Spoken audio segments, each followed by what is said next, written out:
Hi, this is Amy with Photo Business Tools, and I'm so excited to be here with Jodi of Paintchips and Cupcakes Photography out of New Jersey. And we're here in her home just wanting to hear her story, how she's made photography work for her, how she kind of grew into photography, and then see a little bit of her workspace. I love being able to see how other photographers work and how they use their home as a studio or in their office. And Jodi has an awesome setup, and I thought it would be great to show what she's doing. So how are you doing, Jodi? I'm doing great. Thank you for being here. No, we're so excited to hear from you. So we're going to turn the time over to you and let you just share your story and kind of go through your space. Is that okay? Great. I look forward to it. Okay, awesome. I started out working in reproductive medicine for a good 10 years, and after I gave birth to my first child, we ended up getting pregnant right away with our second, and I actually couldn't afford to go back to work and pay for childcare, so I became a stay-at-home mom.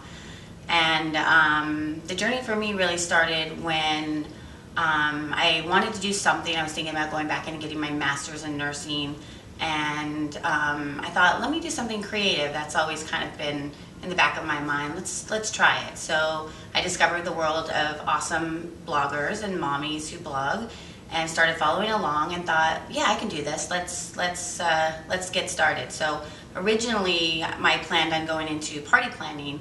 So as I was analyzing blogs and looking at things, I realized the photos were so amazing.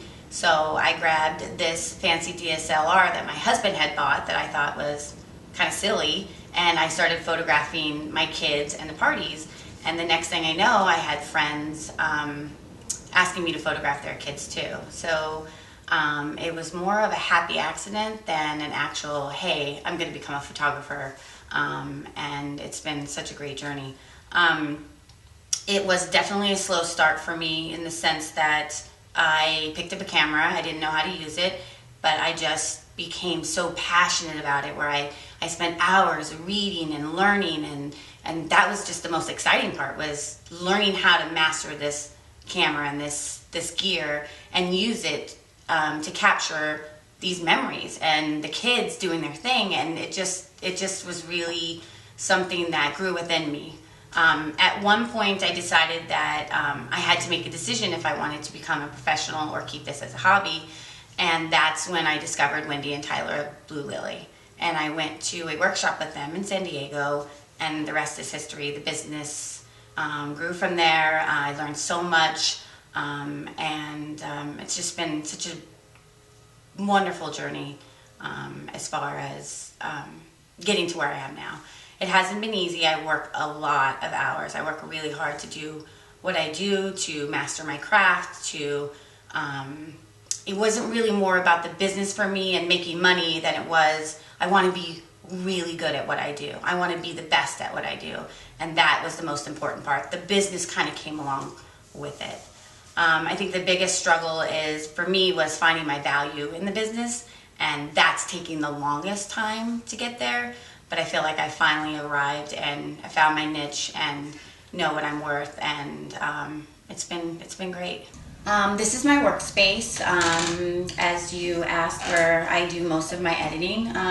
We only have 3 bedrooms in this house, so space was an issue, and when we really thought about where we should set up, at the end of the day, I do most of my editing at night, and I really wanted to be near my husband. So if he's here, I'm here, we can at least be together while I work in between. So that's kind of how this space evolved in our home. One of the biggest struggles for me was that in the beginning of my business, obviously learning how to edit and use Photoshop and Lightroom, it took a lot of time, a lot of hours. And at one point, I became so frustrated that I thought, I can't do this anymore. It's just taking too much time away from my family. So I have really mastered how to cut down my editing time. And that's from memory card to photos. I can now get everything done in less than an hour. And I think the biggest tip is learning how to cull quickly, cutting down on actions, and just keeping my photos cleaner and simpler and not over editing everything. And I learned how to batch in Photoshop, which is huge if you're struggling with editing each picture by hand. If you can learn to batch, that's really great. So the way it works for me is when a client emails me, we discuss pricing, packaging, locations, what to expect.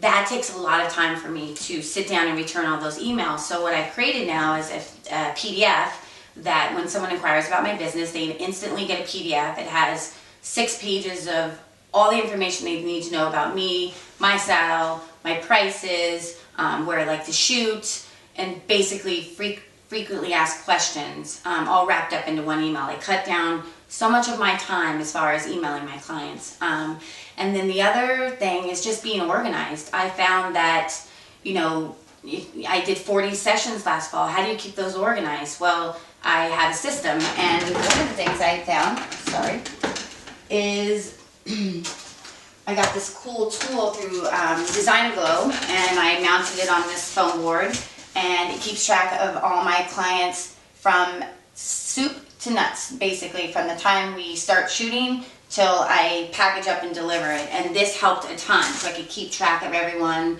where they are, what I need to do as far as where I am in their workflow. Cut down on a lot of time and really helped to keep me organized overall. I would say that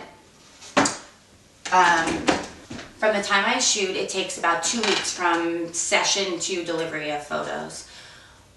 Another struggle I find that in this business and most people deal with is dividing that time between work and family, or balancing. And originally I would spend hours at this computer, hours. And now my biggest goal is to stay away from the computer as much as possible. So get in here, get my edits done, get my emails returned, and then walk away from it and deal and enjoy my life with my kids and my husband. A little less time on here makes a happy family.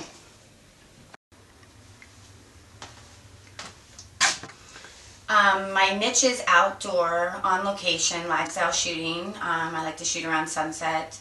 But I found that some of my clients really like kind of an indoor look, and we had this 4th bedroom in our house. It's not really a bedroom, it's kind of a small space, and we turned it into a little studio.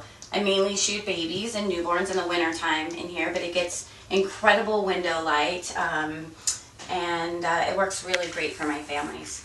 I do a lot of personal stuff in here with my kids, capturing milestones, and with the New Jersey weather and the long winters, this space has really been a blessing for me to retreat to during the winter when I can't get outside and do what I love to do, which is shooting all the time. Thank you so much, Jodi. We're excited that we are able to come into your home. It's so fun to see your studio and your office, and to just see a quick snapshot of how you work things, and to see that it's working for you and that it can also work for a lot of other people. So it can. It takes a lot of hard work, but anything's possible. Yeah, and you feel like it's been worth it for you. It's something that you absolutely love, and it's been great, right? It's been an incredible journey, and I really can't imagine my life any differently. Honestly, it's been fabulous. Awesome. Well, thank you so much. Thank you. Okay, we'll see you next time.